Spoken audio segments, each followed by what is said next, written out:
funcionamiento de las firmas es de que para cada herramienta es una firma diferente. Esa es la regla. ¿Okay? ¿Qué tipos de firma existen? Existen muchas más, aparte de la que estamos viendo en este momento en la pantalla. Por ejemplo, ahora en la pantalla estamos viendo tipo token y tipo archivo, pero existen otras más. Por ahora, el término correcto es por ahora, en el Ecuador se está utilizando la tipo token y la tipo archivo. Inclusive, recientemente intentaron incluir en la cédula la firma electrónica. Pero ¿dónde se dio el problema? En que tenían que subirle aproximadamente $20 más a la obtención de la cédula y allí se paralizó el proyecto. De pronto con el tiempo vamos a poder también tener firma electrónica incluida en la cédula, ¿ok? Pero por ahora existe tipo token y tipo archivo. ¿Cuál es la diferencia? Visiblemente podemos notar que tipo token es física, si se pierde el dispositivo tienen que comprar otro, si se quema tienen que comprar otro, si se daña tienen que comprar otro, si se olvida la clave tienen que comprar otro. Es un poco más vulnerable desde el punto de vista funcional, pero desde el punto de vista de la seguridad a criterio de cada persona, puede considerarse un poco más seguro. ¿Por qué? Porque solo funciona mientras usted lo conecte. ¿No es funcional para la facturación electrónica? No. ¿Por qué? Porque la mayoría de plataformas web o incluso las de escritorio no trabajan o no reconocen el token. Hay algunas que sí lo hacen, pero la mayoría no lo hacen. En cambio, el tipo archivo es un archivo, el cual por lo regular se descarga de un correo, según el proveedor que ustedes compren, de un correo o de una plataforma, y al ser un archivo es mucho más versátil en el sentido que yo puedo copiar el archivo, puedo respaldar el archivo. Entonces, lo único que debo de cuidar muy bien es la clave, ya que yo puedo enviarles el archivo de mi firma, pero si ustedes no tienen la clave, nunca lo van a poder utilizar. Entonces, es mucho más práctico la firma tipo archivo. De pronto hay alguien que diga, bueno, ¿y las importaciones por qué me obligan el token? En ese caso, es la propia plataforma la que condiciona que sea token, pero es un término ya de esa entidad. Por lo tanto, si alguien necesita importaciones, entrar al sistema de las aduanas, pero también quiere la firma tipo archivo por la facturación o porque le parece más práctico, simplemente tiene que comprarse dos firmas, una tipo token y una tipo archivo. Se puede hacer, no hay ningún problema. ¿Ok? ¿Cuál le conviene más? Le conviene más según las necesidades. A criterio muy personal, yo recomiendo la tipo archivo porque es más práctico. Solamente que necesiten usar el sistema de aduanas, en ese caso va a tener casi que obligado que comprarse las dos. Porque para poder facturar, la tipo token no es muy práctica. ¿Okay? ¿Cuáles son las vigencias de las firmas? Aquí nace una pregunta. ¿Por qué las firmas caducan? O por lo menos, ¿por qué caducan tan rápido? Aquí la explicación es la siguiente. En otros países, como en México o como en España, las firmas electrónicas no tienen costo. Se paga un valor de una tasa, pero es mínima. Usted se acerca al registro civil y allí solicita su firma y se la entregan, como hace aquí el registro civil, en un CD. ¿Ok? Pero aquí en el Ecuador, las autoridades decidieron que no sea un servicio público, sino más bien que sea un servicio regulado por un ente público, pero que se califique en empresas públicas o privadas y que obviamente eso va a tener un costo. Entonces, esa es la razón por la cual aquí en el Ecuador las firmas tienen un valor económico.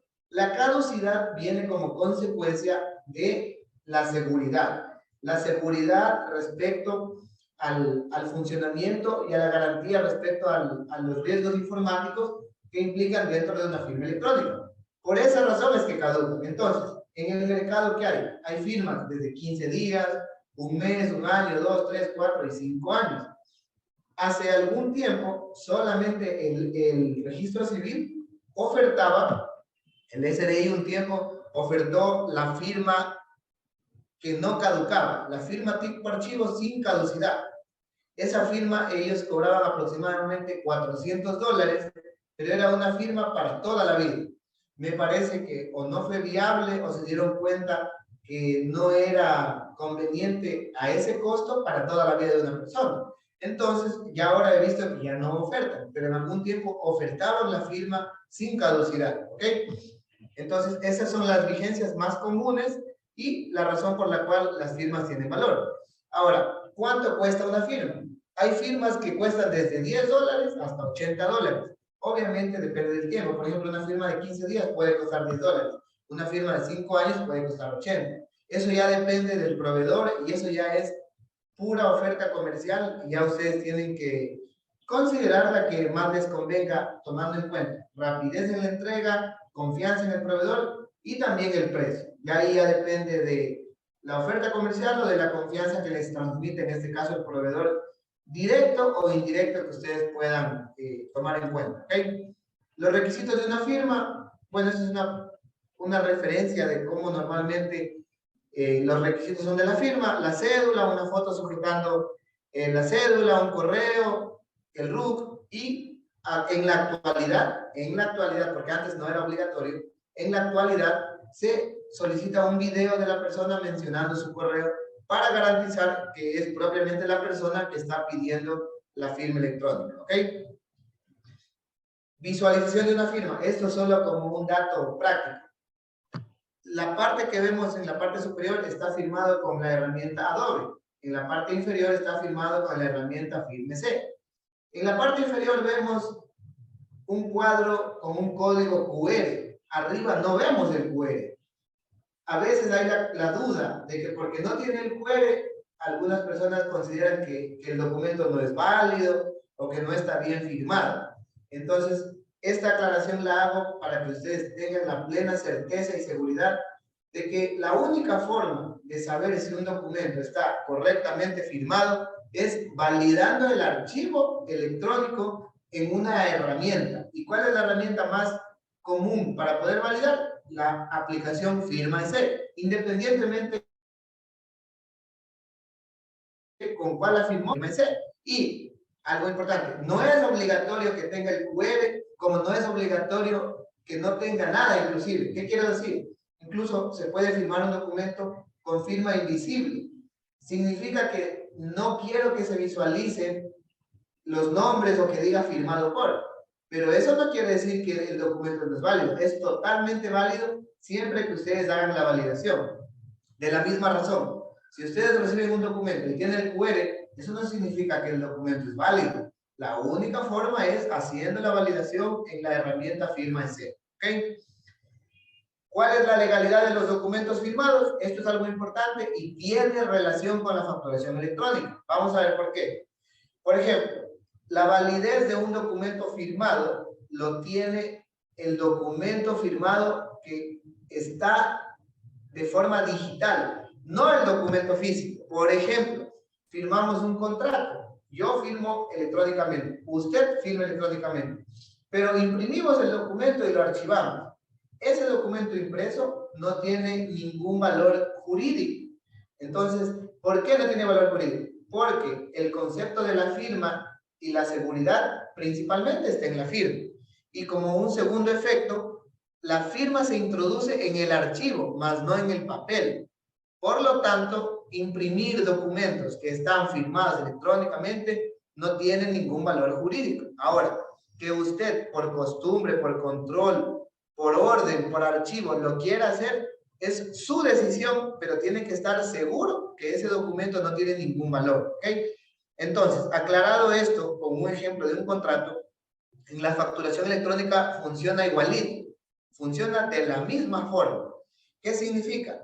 Que si usted tiene facturas electrónicas recibidas y si usted imprime el PDF, realmente ese PDF no tiene un valor legal, no tiene un valor jurídico, solamente le sirve, como mencioné, por constancia, por control, por costumbre, por archivo.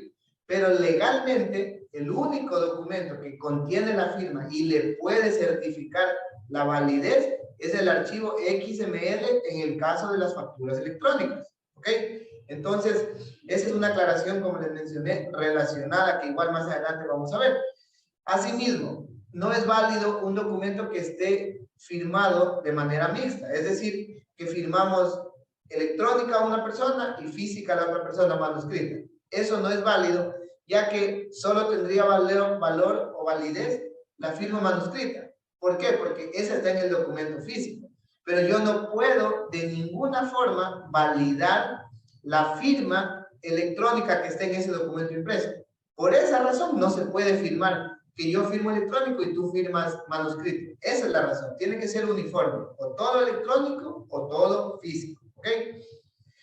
La única forma de validez un documento es mediante la aplicación que lo permita. En este caso, firma Excel. Y lo que les mencioné en la diapositiva anterior, un documento firmado no necesariamente tiene una visualización, ¿ok? Puede ser firmado de manera invisible y eso no le quita que es totalmente válido.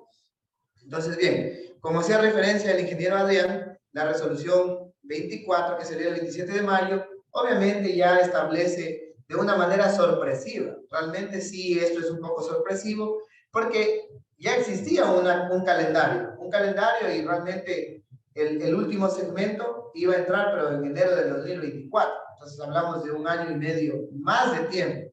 Y tomando en cuenta que allí iban a ingresar los que vendían menos de 100,000, es decir, es un segmento más reducido aún. Si bien es cierto ahora en contexto global de esta resolución, es que ingresan solo los que no son negocio popular. Por lo tanto, cualquier contribuyente que vende más de 20,000 está sujeto a cumplir esta disposición, además de las actividades que están excluidas, como los profesionales, los transportistas y otros más, ¿ok?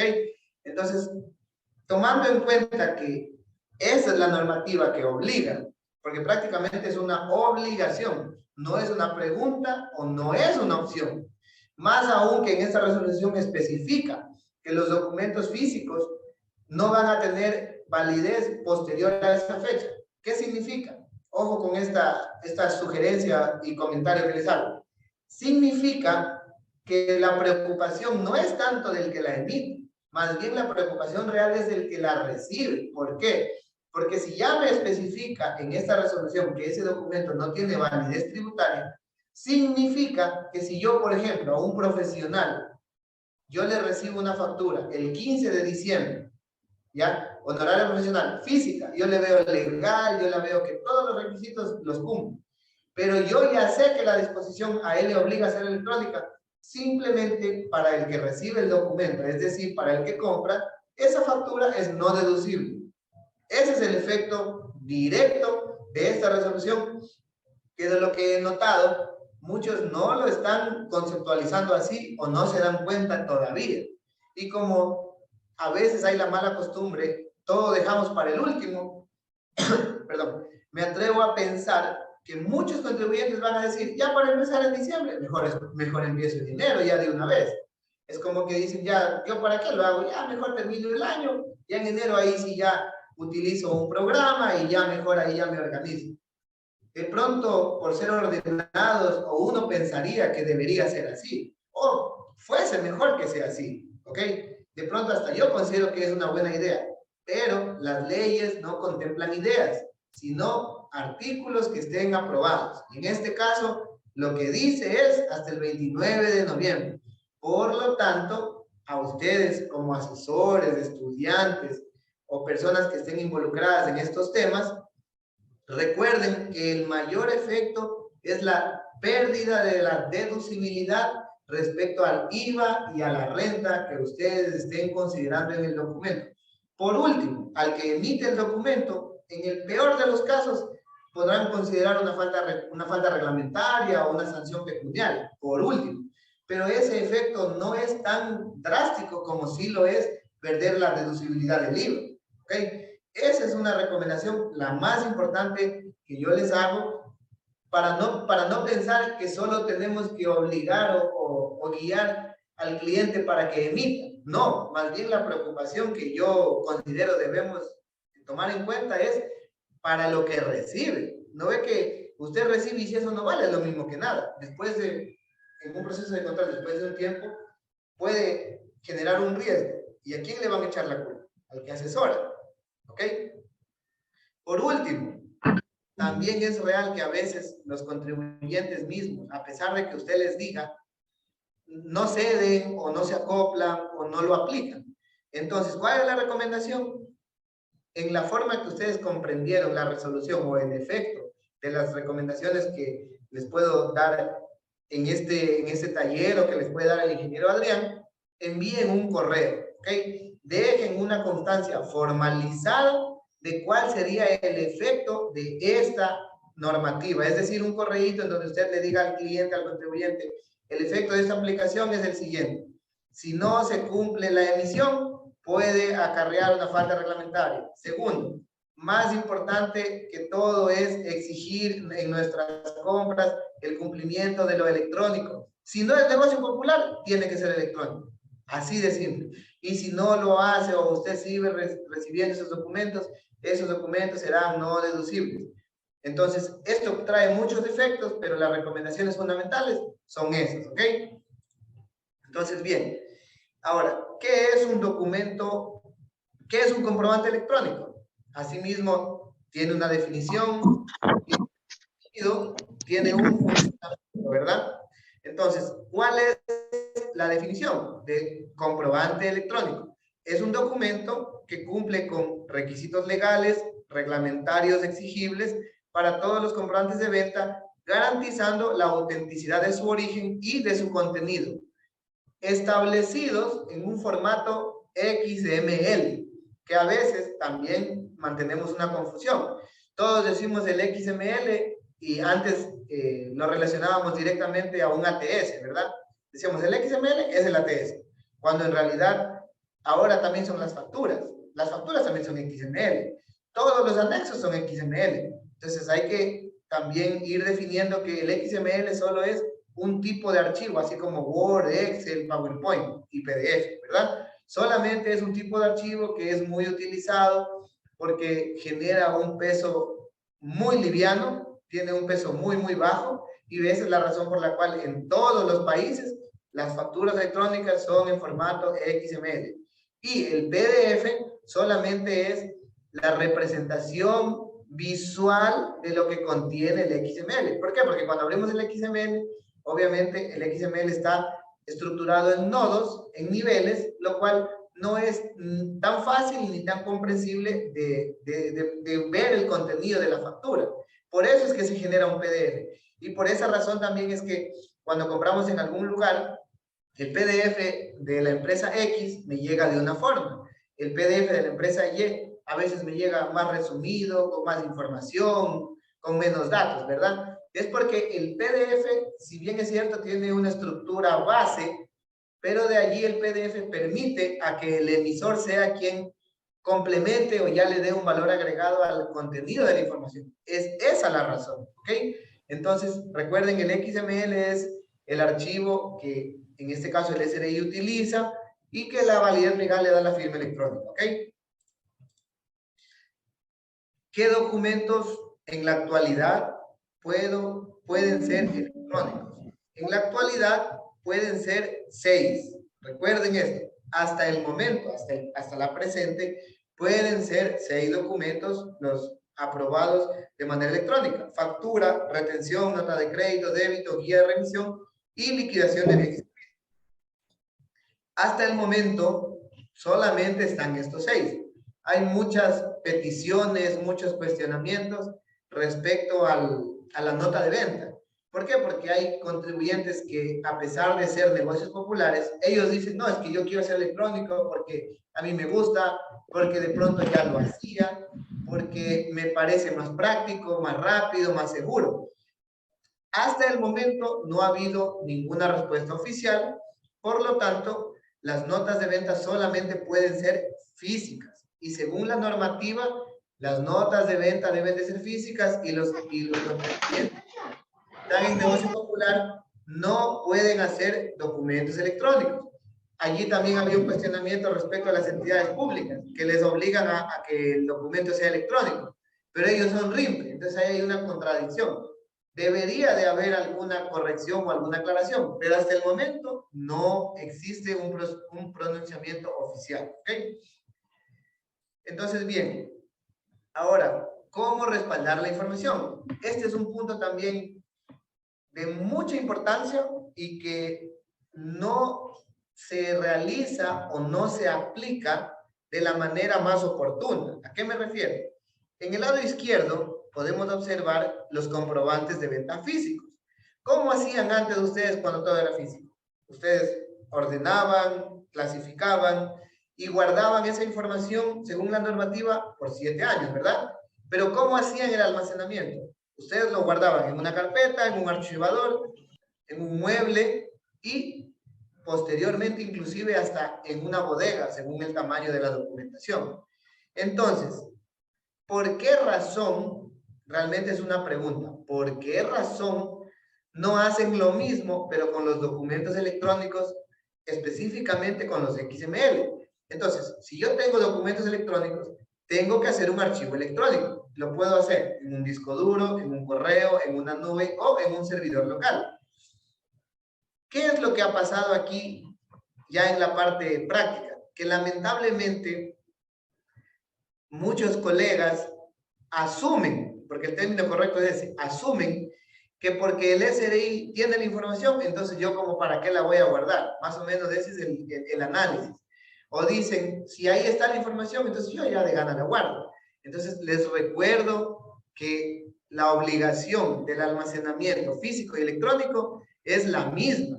Y la responsabilidad es del contribuyente, no del ente regulador.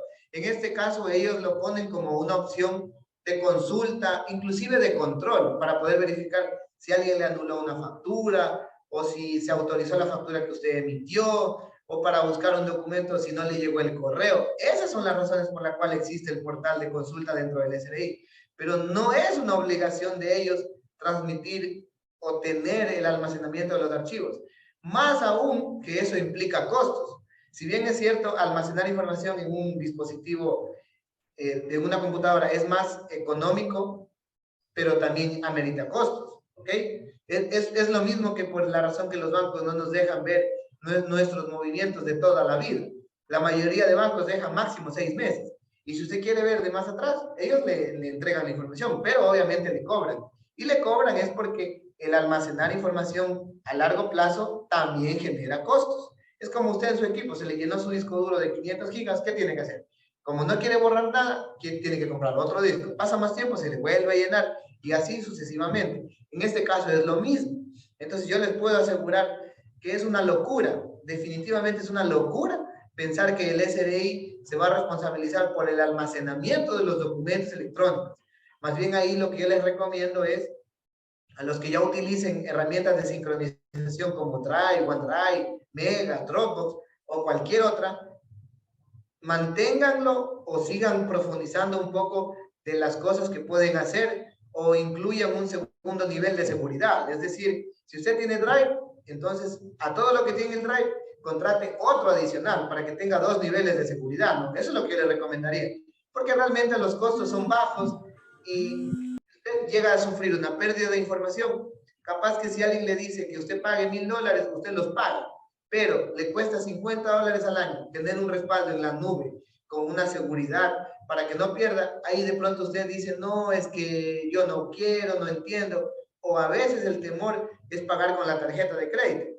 Lo que yo les recomiendo y que les puedo decir por experiencia, compensa. Busquen a alguien que les asesore en ese tema, que esté cerca a su ubicación física y háganlo, porque créanme que eso es como un seguro de la información. Y recuerden que la información, cuando son contribuyentes obligados a llevar contabilidad, lamentablemente a los que no han leído o no han tenido la experiencia en algún proceso penal con el SRI, les comento que la responsabilidad principal es del contador, más que del propio contribuyente. ¿Y a qué viene el comentario? Digamos que el contribuyente es bien descuidado y él borra todo y no tiene nada. Y le hacen un problema y le ponen una denuncia. A usted le van a decir principalmente que demuestre y justifique todo lo que ya declaró. Y si él no tiene nada y usted peor, ¿cómo va a demostrar? Entonces solamente es falta de utilizar herramientas informáticas que en la actualidad tenemos a la mano y que realmente son a muy bajo costo. Me parece que cuesta $100 al año, 1 tera en Drive y 1 tera en archivos. Pasarán 20 años y no van a llenar ese tera. Obviamente con información de trabajo, ¿no? Nada de videos, música ni fotos. Y si ustedes lo hacen de esa manera, con $100 al año o menos, con un plan de $50 al año, ustedes van a poder almacenar información de 10 o 15 años. ¿Ok? Esa es una recomendación. La recomendación global es almacenen y recuerden que la importancia no ha cambiado. La física y la electrónica tienen la misma responsabilidad. ¿Ok? Bien, y para finalizar la parte teórica, para ya poder hacerles un ejemplo rápido del facturador, el SRI Yo en línea, que es gratuito, y una herramienta privada que les voy a mostrar, y a darles recomendaciones, obviamente, de lo que ustedes deberían de considerar, independientemente de a quién le compren. O sea, ya son recomendaciones que ustedes deberían de asegurarse para que luego no vayan a molestarse o no tengan problemas, porque a veces el que compra no entiende del todo al momento que lo hace. Y luego cuando ya siente el problema, le dicen, no, es que esa opción no tenía. Y ahí ya viene la molestia, ¿ok? Entonces, bien, en base a la experiencia en este tema, yo elaboré esta guía en 4 pasos. Es como una guía generalizada. El paso número 1 es comprar la firma con RUC, ¿ok? ¿Por qué dice con RUC? Porque hay personas que en algún momento compraron la firma y no enviaron su RUC. Si no enviaron su RUC, esa firma no vale para facturación electrónica y simplemente no vale y tiene que comprarse otra firma con el RUC, ¿ok? Tomar en cuenta la caducidad, eso sí ya es criterio personal, lo pueden comprar para 1 año, 5 años, eso ya es tema de cada uno. El tipo de la firma, les recomiendo tipo archivo. Pero esta es la guía, ¿no? El primer paso para entrar en facturación, completar el paso 1, es decir, tener la firma. Tengo la firma, voy al paso número 2.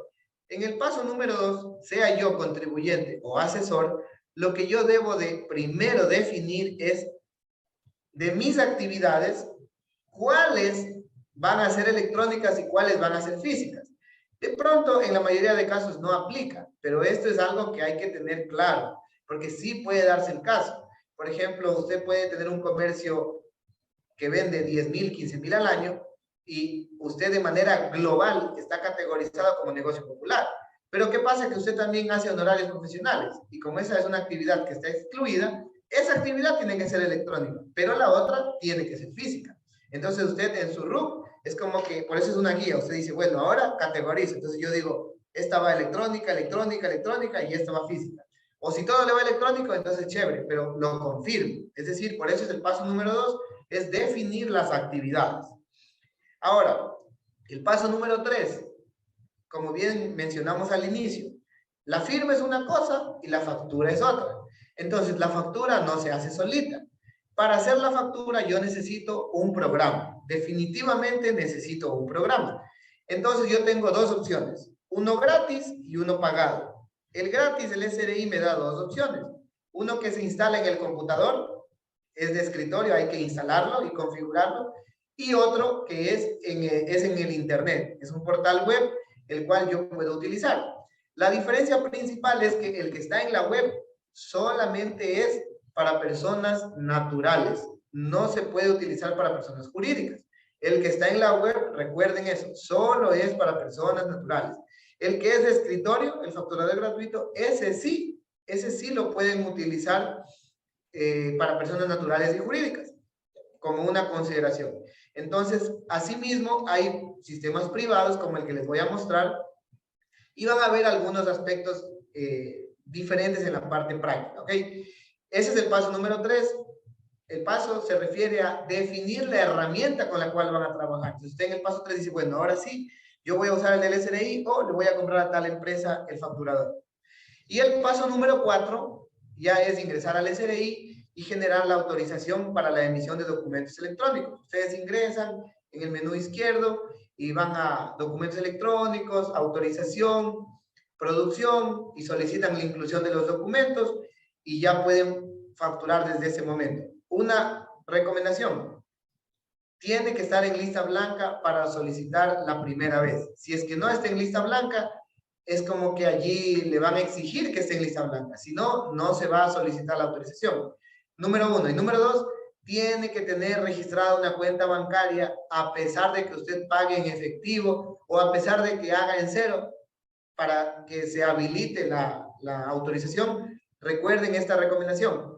Agreguen la cuenta bancaria. Porque si lo quieren hacer de ese rato y de inmediato, solo en que se actualice la cuenta bancaria toma de 1 a 2 horas. Entonces ese rato tendría que esperar y luego otra vez intentar para poder obtener la autorización. Como tienen tiempo,